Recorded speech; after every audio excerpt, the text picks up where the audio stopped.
Hi, my name is Anna Craig. I am a high school junior from Columbia, Tennessee. Over the years, I have developed an enthusiasm for learning about new people and their cultures. Although I have never been to a foreign country, I have grown up hearing about my parents' travel experiences in different parts of the world. Because of this, I have developed an interest in keeping up with current events and global news.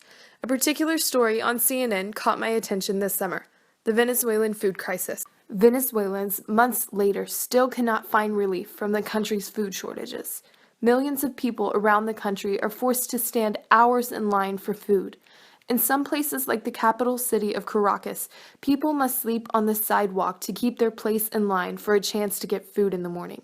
Despite their efforts, many families go hungry daily. According to the World Food Programme's hunger map, Venezuela's population had less than a 5% rate of undernourished people. That is the same level as the United States. How is it then that the United States has a 15.4% food insecurity rate? Memphis, Tennessee, only 3.5 hours from me, is ranked number 1 in the country for hunger. But this should not be a problem.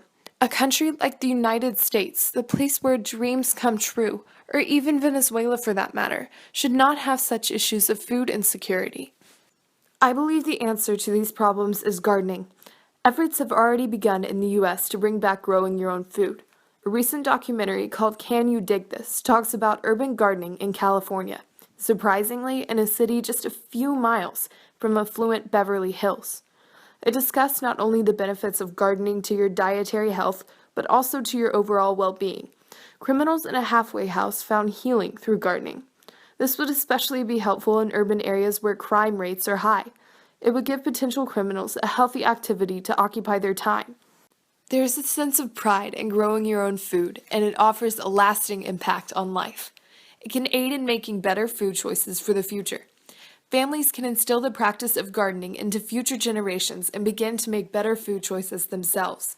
It would be amazing to see a new generation brought up in the principles of gardening and the importance of a balanced diet. Last year, I began volunteering with a local organization called One Gen Away. The idea is that if we work together, we are only one generation away from ending hunger in the United States. The nonprofit distributes shopping carts full of food to underprivileged members of the communities in and around Tennessee. In addition to canned foods, baked goods, and snacks, volunteers distribute fruits and vegetables. Although gardening is nothing new, not nearly enough people do it. I would love to see people be more active in gardening, and that has to begin in my community. At the next food distribution, I'm going to hand out packets of seeds.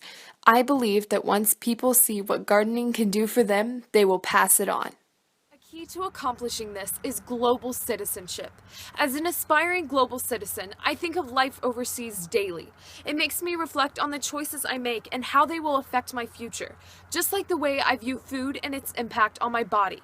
If given the opportunity to go to Milan this summer, I would be able to take the next step in my journey to becoming a global citizen.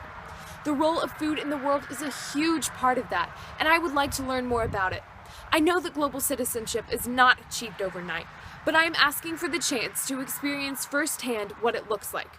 The world needs internationally minded people to unite to increase the health of its inhabitants in neighboring countries. If we come together to encourage gardening and a healthy diet, we can reform the way the world views food.